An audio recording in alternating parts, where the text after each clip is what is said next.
So I'm also moving my hands a lot because this is the first time I have ever shared this out loud. So if it doesn't make sense, like I said, comments down below and we'll clarify. Hey everybody, Allison Gardner here.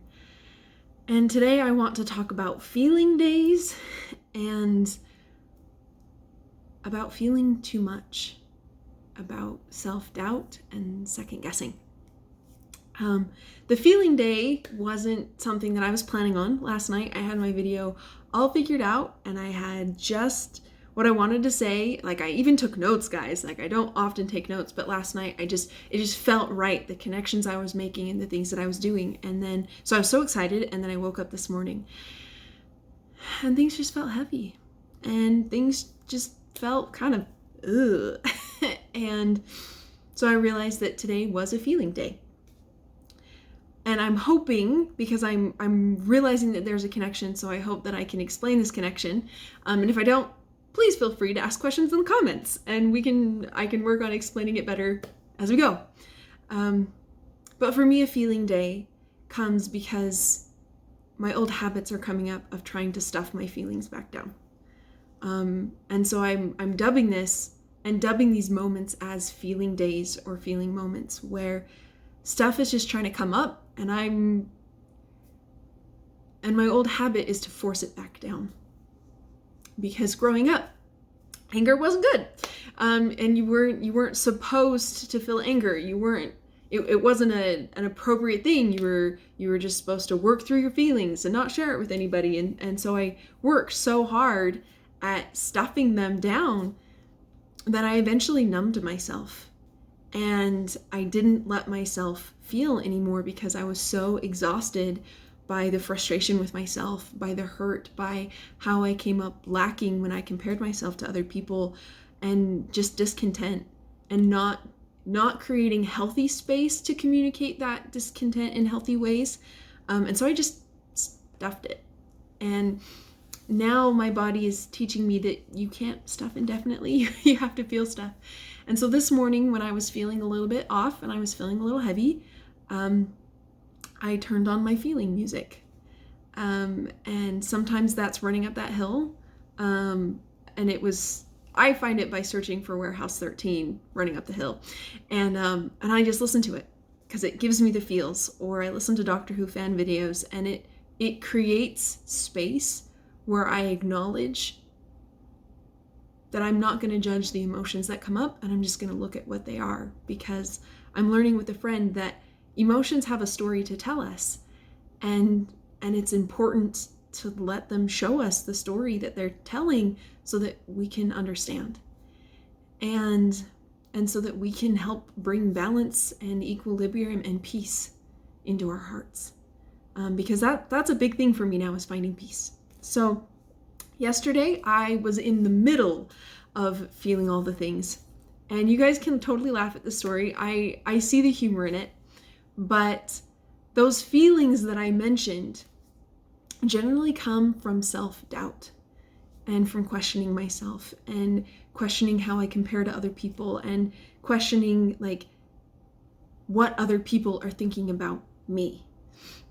So I have this really interesting misperception, and that's when I meet someone that they think poorly of me right off the bat. And so then in my brain then tells me that I need to work 2 or 3 times harder for people to like me than anybody else around me. And so then I work really, really hard to earn their good opinion and to earn their respect and to appear valuable to them, because that's a value for me. So I want to be able to help other people. I want to be a value and not a hindrance. And so I'm also moving my hands a lot because this is the first time I have ever shared this out loud. So if it doesn't make sense, like I said, comments down below and we'll clarify. But so that's the misconception, and that's why I want to title this video, "It's hard to love yourself when you're second guessing yourself," because that's my life. And that can get really overwhelming. It can get incredibly overwhelming if you are always thinking that people think poorly of you, or that it's not a level playing field. Like I don't, even though I assume the best of others when I meet them, for some reason my brain is second guesses that, and they're like, but what if they don't feel the same way about you? So just know that's the inner dialogue that is behind the situations from yesterday. So yesterday I was passing out the blankets that we had bought for our unit. Because of COVID, we weren't doing a catered dinner this year. And so we wanted to do gifts. So I worked with my supervisor. We figured out that blankets would be an awesome thing to do. And I sent them in for ordering, found the perfect ones, the perfect pattern, so excited about it. They get it in to do the manufacturing on it, and they say they were out of those blankets. So we ended up changing, and it changed more things than I realized. It switched from embroidering to printing, and it changed the style of the blanket. So all of these things had changed. But when I got the blanket, I was so excited. Like, guys, I just happen to have it behind me. It's a really nice, cozy blanket, and it makes me happy. Okay, so know this. The blanket makes me happy. It's wonderful. I was passing them all out. Well, we have a couple people in our area who work in 2 separate places. And so they get gifts from both places, which totally awesome. And I happened to see the other gift that the other place that they work gave them. And they were like seriously legit plush, glorious embroidered blankets. So apparently these wonderful people get 2 blankets this year. And it's not that I didn't want them to get the other blanket, but it's that my blankets that hadn't turned out quite the way that I thought they would, but I was still really excited about, all of a sudden it was like they didn't measure up. Because I had this voice in my head saying I have to work 3 times as hard as other people. And so I second guessed my choice. And I felt cheap. And I felt like I had disappointed all of the people that had entrusted me with this gift. The irony that I see in this is, hello? Like 4 people, only 4 people were affected by these double blankets. Nobody else is gonna know. Nobody else is gonna know. And I still love my blanket. I'm so excited to have it, but it was up against a comparison. It was up against this other person, not even a person, this other blanket to blanket. And because I saw the comparison, and I automatically felt that people wouldn't think that mine would measure up, I felt bad. I didn't just feel bad, I felt rotten. And so I carried that with me all day and just tried to let myself feel that and to realize that, okay, it's okay that I feel that. And it's also outside of my control. My blankets have been purchased. They've now all been delivered. And maybe I will pay more attention in the ordering process when things change so that I make sure that I really get what I want. But at the end of the day, I just had to come to the terms with I couldn't change it. And then last night, my husband was so kind and he cleaned the kitchen for me. So I had made dinner and he just kind of jumped in and started cleaning up. And the whole time he was doing it out of the kindness of his heart. He was just doing it because he wanted to. Like, I didn't ask him or anything. He just did it. The whole time I second guessed it, thinking he resented me because I was making him clean the kitchen. I realize this doesn't make sense, but this is the internal dialogue. This is the stuff that I'm up against when I'm trying to love myself, when I'm trying to place my boundaries, when I'm trying to communicate my needs, when I'm trying to just cut myself some slack and say that I'm enough. That's what I'm struggling with in loving myself. I realized last night as I was thinking through this that I realized that other people's opinion of me doesn't change my value. Like, that's the thing I've been working on with my therapist and with friends this whole time is people's opinion of me doesn't change my value. I believe that. The disconnect that I realized, though, is even if their opinion of me doesn't change my value, Their opinion of me changes our working relationship, or with my spouse, our marriage relationship.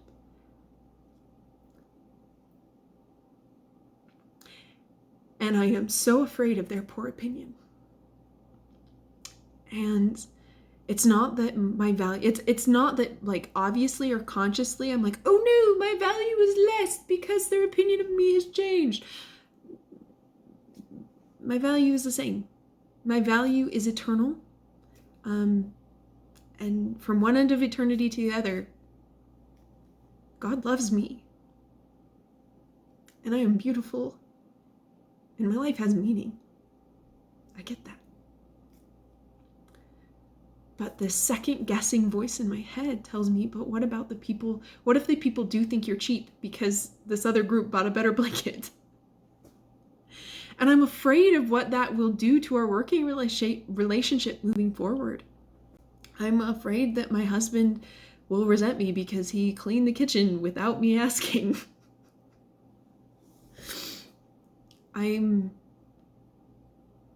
afraid that my efforts just aren't enough to be able to work 2 or 3 times harder to earn respect. And the thing is, the only way to figure all of that stuff out that I figured out yesterday, to figure out that missing piece, was feeling it.